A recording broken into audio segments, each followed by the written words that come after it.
Okay, let's just start off with how did you end up at Harding? I mean, what brought you here? I went to Lubbock Christian first, and I was fortunate to get a scholarship there. How I got it, I really don't know. Wasn't any film, didn't talk to me, coach didn't talk to me, nor my parents. But I wound up getting a scholarship to Lubbock Christian in 1961. And in the spring of 1963, Virgil Lawyer came to Lubbock Christian recruiting students. And he talked to me and another basketball player on the Lubbock Christian team about coming to Harding. Well, he set up a scrimmage game with Harding with me trying out. Well, I missed a tryout because I run over a big dog in Paris, Texas and wrecked my car and couldn't get here on time for that. But I got here, my car tore up, and I saw Coach Groover. Told him what had happened. I said, I'm going on to Kentucky and I'll be back next week. Can I try out then? And he said, okay. So I tried out that next Saturday here, and he rounded up a few players to play. I think Shannon Spears, the manager, played, and it was 4-on-4, half court. Dr. Gaines and Coach Groover were watching, and Coach Altman was watching. And actually, Dr. Gaines did most of the talking. And they offered me a scholarship on a 4-on-4 half-court situation. And I asked Dr. Gaines, I said, well, how much traveling do you do? What schools do you play? And he said, well, we keep all of our schedule in Arkansas. That way you can keep up with your studies better. That wasn't what I wanted to hear, but it's probably what I needed. And so I went ahead and signed up to come here. You mentioned playing in Arkansas. What was the AIC like back then? Well, let me preface this with another guy that came the same time I did, Gary Goss. He played at Moberly Junior College, came here the same year I did. They run a fast break, pressure defense type basketball, and that's what we run at Lubbock Christian. So when we got here, we knew about fast break. None of the AIC teams run a fast break. Back then they didn't know how to guard against one. So through the first half of the season, we were 8-1. They couldn't stop us. If Goss got the ball or if I got the ball, we went to the other end. Sometimes the ball didn't hit the floor. And it was a layup. Well, the second half around, they figured out some things to slow that down, and we wound up third in the conference. But in my opinion, the AIC refereeing was so different from what I was used to. They called too many things. They called, if you did something they had never seen before, it's automatic walk. I mean, they just call a walk on you if you did something that they hadn't seen. So you had plenty of time to not get tired. All the whistle blowing and stuff, free throw shooting, balls taken out of bounds. So I never got tired at Harding after I got here. I never wanted to be out of a game because I was tired. At Lubbock, I got tired several times because it was up and down the floor the whole game. What about your favorite game or moment during your playing days? I mean, it doesn't have to be one, just some moments that stick out. Well, my junior year was the best year. Dr. Benson came to our practice the game before we were to play UCA. He'd never been there before. I didn't even know him. And he came to, well, I knew who he was, but I didn't know him personally. He came to our practice and he called us over to the side of the floor. And he said, boys, Harding has never beaten UCA, and y'all play them tomorrow night. If y'all beat them tomorrow night, I'll give you the best steak dinner you've ever had. Well, that picture there was taken in that game. And we beat them, and he did. He gave us the biggest and the best steak dinner at that time I had ever had. And it was served in the the patty cob in the dining room at the end of the patty cob cafeteria on oval plates that were that big, and the steak come from one end, barely had room at the very other end for the baked potato. And it was an inch thick and this big, and it was good. Never had a steak any bigger than that for sure. I've had good steaks since then, but that was awesome. So beating UCA obviously in those days was a big deal. That was a huge deal. Harding had never beaten them before that game.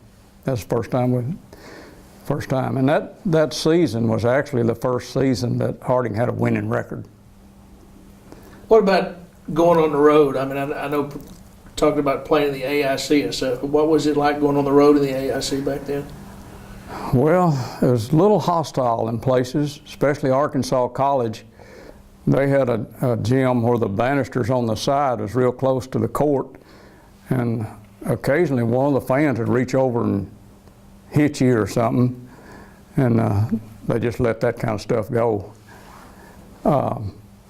Harding at that time had the best pep band in the conference, the loudest and the best, and the most people in the gym, even back then, and that part was really awesome. Going on the road we didn't really like to go on the road.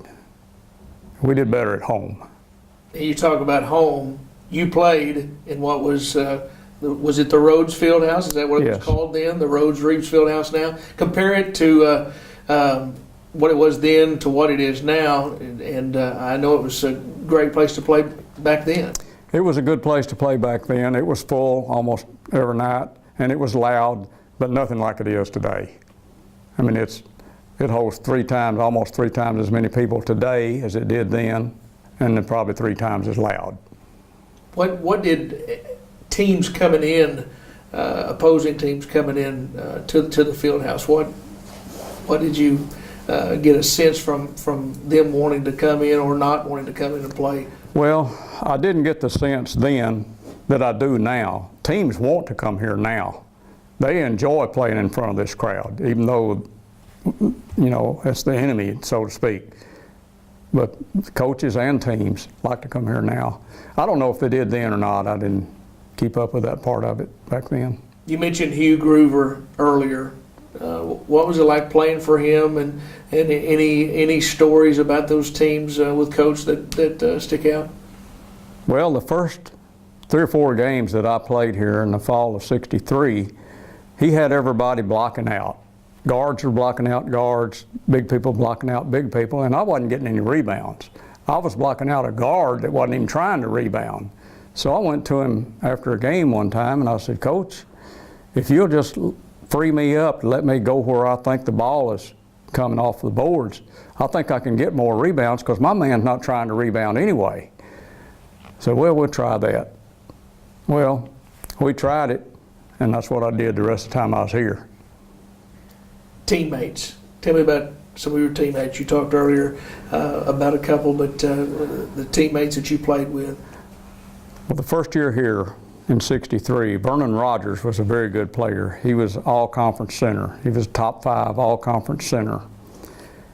He was, in my opinion, he and Zach Roddenberry are the 2 best low post players Harding's ever had. Both of them are really good in the low post. I could get hung out on a drive and not have a shot, but I could always find Vernon to pass the ball to. He made a space that I could get him the ball and it wouldn't be a turnover. We didn't have that the next year, so I had to change some of the way I played.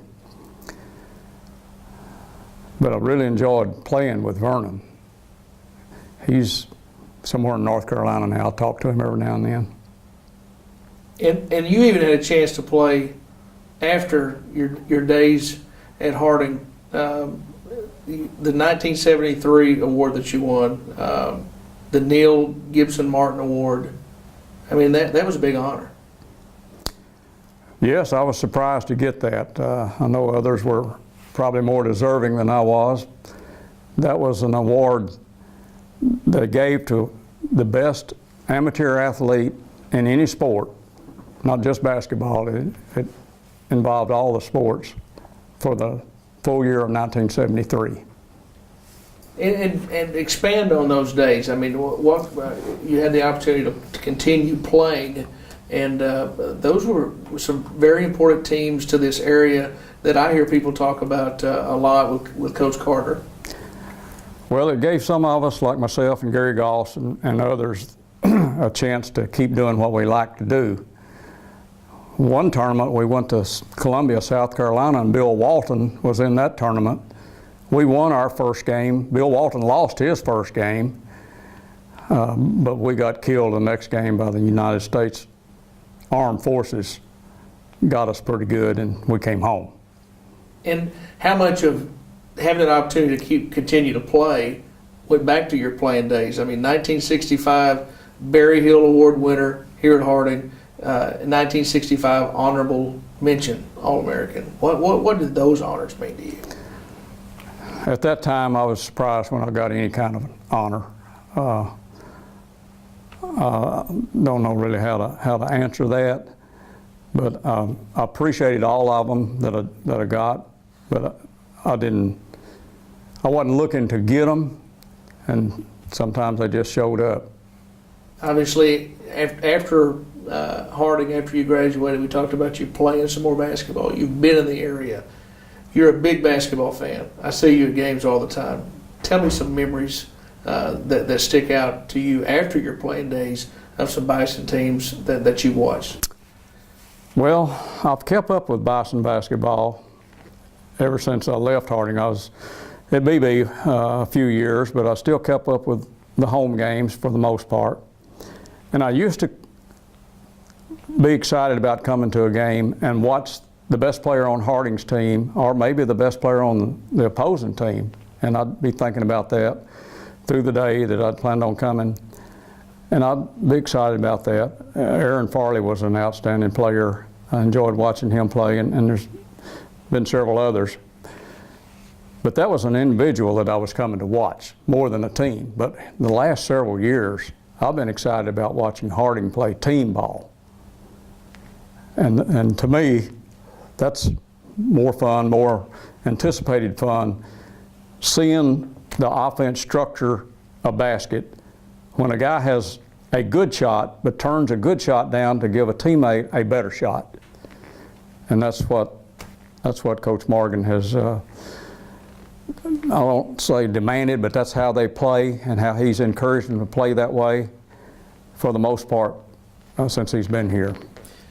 You were inducted into the first class of the Harding Athletics Hall of Fame.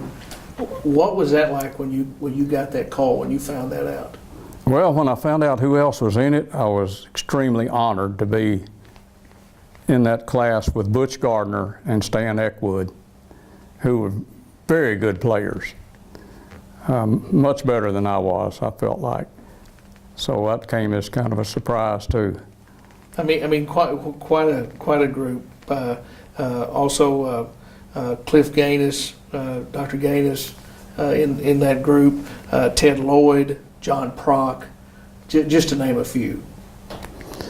That's a tremendous group to be in. Yes, it is, and I don't know really how it happened. When I wasn't recruited heavily at all out of high school. I just needed a chance, like so many guys do, because I thought I could play college ball, but I wasn't sure, and I got the opportunity at Lubbock to start with, and I wasn't very good my freshman year.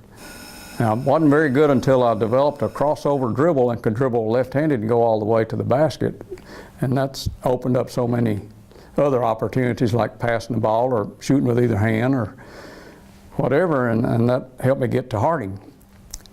When you go and watch basketball now, do you go as a fan and pull for the Bisons, or do you analyze the game as I do both. I started to say I do both. I see things that I think I would have done a little different, but I see things that I think, well, yeah, they're right on. But I have fun at the games.